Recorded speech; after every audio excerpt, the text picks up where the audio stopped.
après avoir obtenu donc, un concours des finances publiques, à savoir celui du grade d'inspecteur des finances publiques, donc j'ai intégré l'école en région parisienne qui se situe à Noisiel pour une scolarité d'à peu près 1 an, alternant à la fois des phases théoriques et des phases pratiques en immersion professionnelle.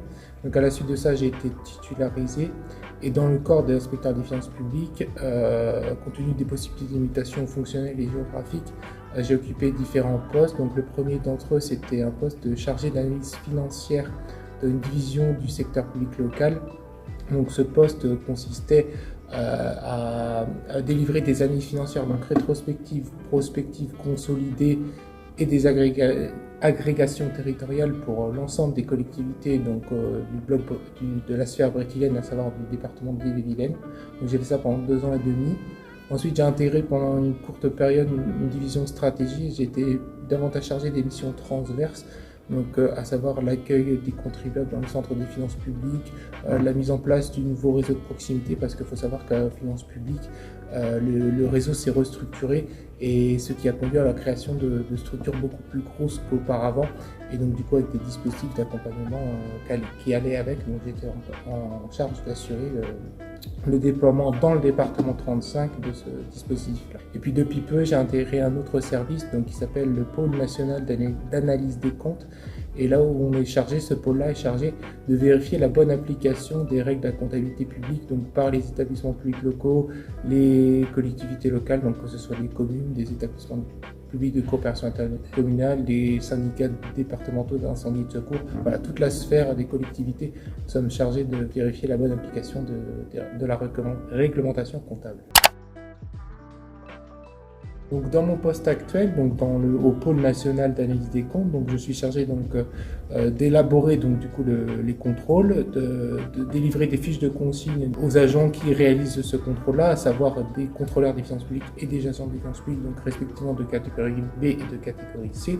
Donc après qu'ils aient réalisé ces contrôles-là, nous sommes chargés du contrôle interne pour s'assurer de la fiabilité du travail correct des agents, puis des synthèses, donc on remonte du coup à Bercy, à la direction générale.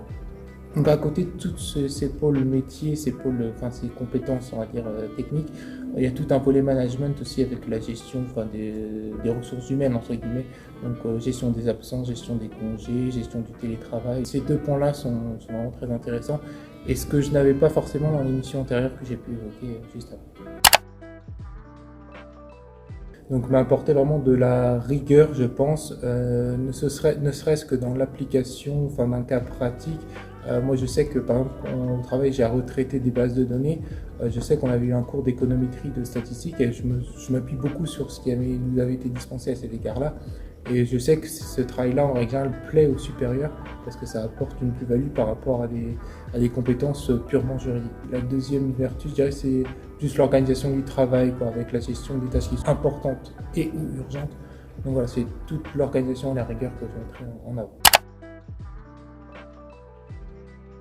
Donc l'expérience à la faculté est tout d'abord, me semble-t-il, progressive, c'est-à-dire qu'en licence, on a tout un champ de cours et de compétences à acquérir qui sont en général, qui ont trait à l'économie et à la gestion bien évidemment, mais qui sont quand même de nature assez générale.